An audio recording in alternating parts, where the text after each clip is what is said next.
for today and has asked me to chair today's meeting. With me in the room, myself, Austin Higgins, Martin Zaber, Bob Wilkinson, and remotely we have Building Commissioner Davis Walters, we have David Little, and Matt Cole. Jen is unable to join us tonight, and we do have a quorum with 5 members present. We do not have anybody in the room currently. We'll go through old business first. Pull up my agenda. Our only old business is to review meeting minutes. Jen said the meeting minutes were not available, so we will not be approving those in this meeting. And for new business, we have case 2026-07.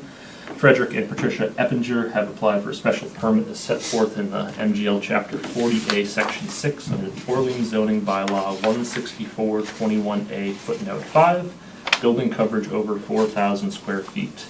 The applicant is proposing to construct a detached garage, and the property is located at 32 Hayward Lane, Orleans, map number 50, parcel 10.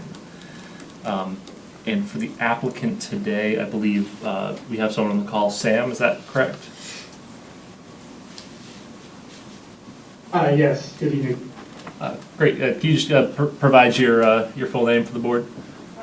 Certainly. Sam Iamelli with JC Engineering on behalf of the owner and applicant here. Thank you very much. And just for clarity, does any board member of the 5 that we have need to step away or recuse themselves due to any conflicts? No. All right. Hearing none, we will have all 5 of the board members present, 3 physical and 2 remotely as the voting members. And Sam, if you could you just give us some information about your case? Yes, certainly. So the project here involves the construction of a detached garage at 32 Hayward Lane. We're here seeking a special permit for building coverage exceeding 4,000 square feet. The property is located in Residence R zoning district and currently contains a single-family dwelling. The proposed garage would be a single-story, 2-bay garage used for vehicle parking and storage.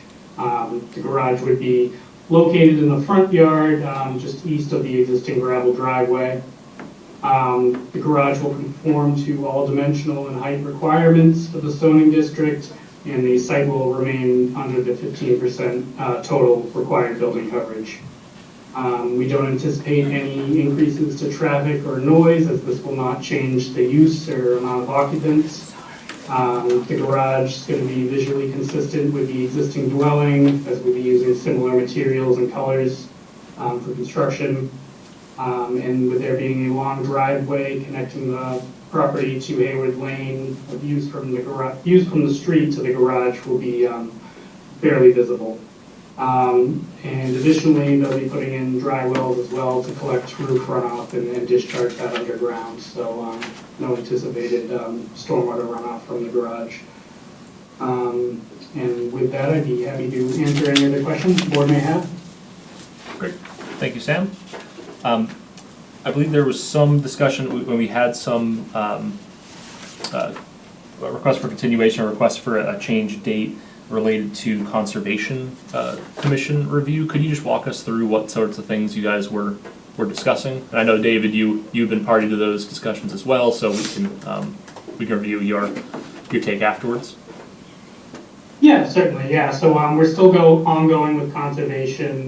We had a meeting yesterday, and we continued out to, I think, the first meeting in July. So we're trying to offer some mitigation plantings around the property to sort of mitigate for this garage. Certainly don't anticipate the garage getting any bigger. If anything, maybe downsizing, but that's kind of where we're at right now. Okay. And was that the concerns from the Conservation Commission related to any specific dimensional item, or is it just about mitigation for removal? It looked like the area of the garage is going has several mature trees. Is that related to the issue?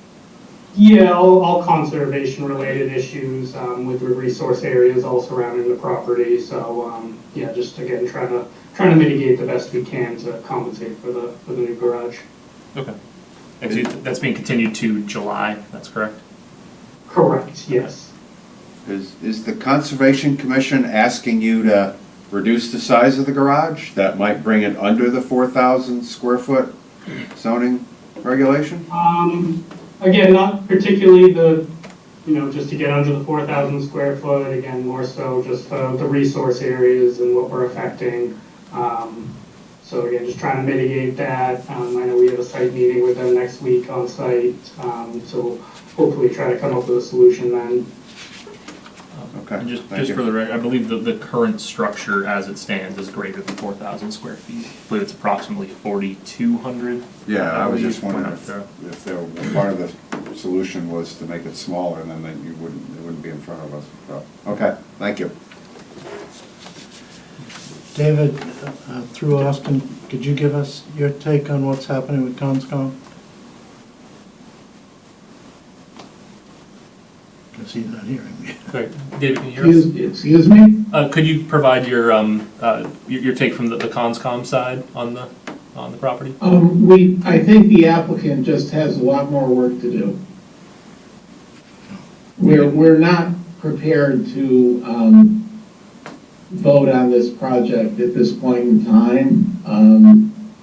And that's really all I'm gonna say at this point. Okay. Austin, Yes. I've always been reluctant. I like to see everybody get their ducks in a row before they come to us, so I'm inclined to think this should be continued until after Conscom. As opposed to issuing a conditional approval based off of Conservation Commission. That would be okay. That would be okay with me. And maybe that the decision between those two, or the option between those two, is relevant to how likely it is the project is to change. Yeah. I think ideally not having to come back in front of the board for modified special permit would certainly be, I assume, preferable. But if I may say, didn't it sound from what David said that there may be some major changes? David, with what you're able to share with us, are the changes or the issues in front of the conservation related to zoning relevant items, or is it about mitigation items that are outside of zoning? No, Mr. Chairman? Yep. May I speak? Yes, sir.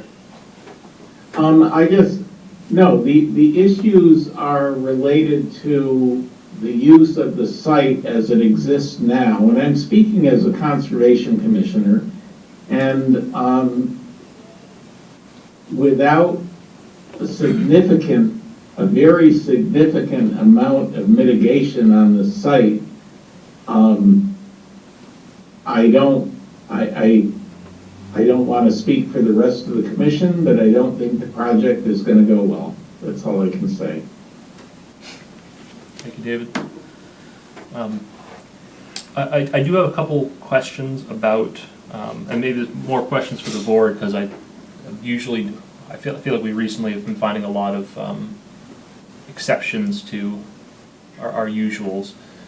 So the building is 17 feet tall. It is located 17 feet from the two separate side lot lines. I guess the front lot line is, I would take to be the cul-de-sac touching panhandle of the lot. There is, and I'm trying to remember which 164.22 subsection it is about the location of accessory buildings. This is 164.22 F. So it meets the requirements as specified for the distance equal to the height of such accessory building. But it does talk about no accessory building being located within a required front yard. Have we run into that in the past? And I'm curious what that means in this context. It doesn't appear as though this is physically between the existing building and the front yard, but the way it's worded, it wasn't clear to me what that requirement is actually trying to protect against and if it's relevant here. That might be a good one to ask Austin? Davis. Yes, David? So I believe that that's just a zoning regulation, that there's a 25-yard setback from a front yard, and you're not allowed to encroach upon that, period. Piece, okay, okay, with That's a that, pretty standard thing. okay, Austin, if I could, yes, Matt. so along those lines, where you just started your questioning there, you referred to the building height as 17 feet, which is how it's listed in the application, and I'd like to hear how that calculation was done, because looking at the plans, it looks like the building is 17 feet tall above the foundation, but by the way that our zoning code defines building height, I believe this building is more than 17 feet tall.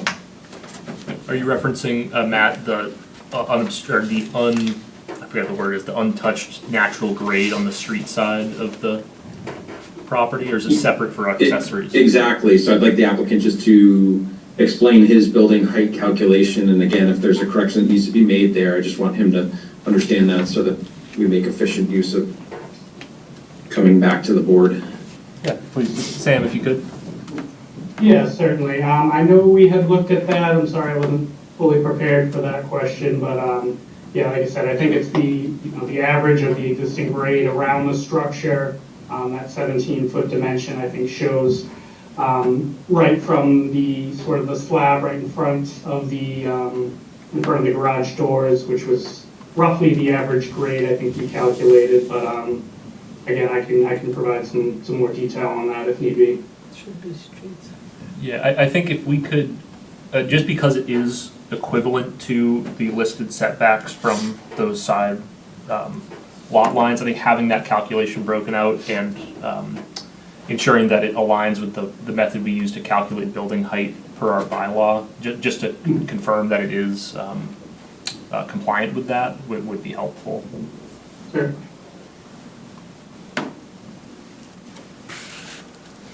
And again, we're typically always the last stop, so conservation approval first, and all the more reason to get the footprint in the right spot so you don't get their approval and then have to move it because of our bylaw. Right.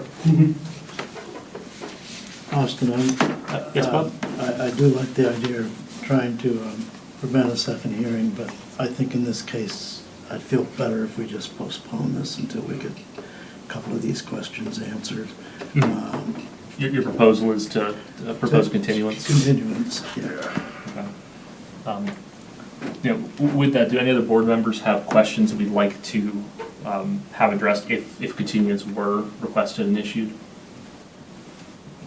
I don't think I had any additional questions. Let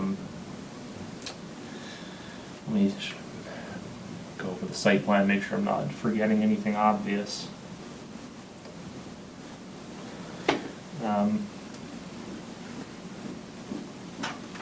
No, I don't think there's any additional items I had.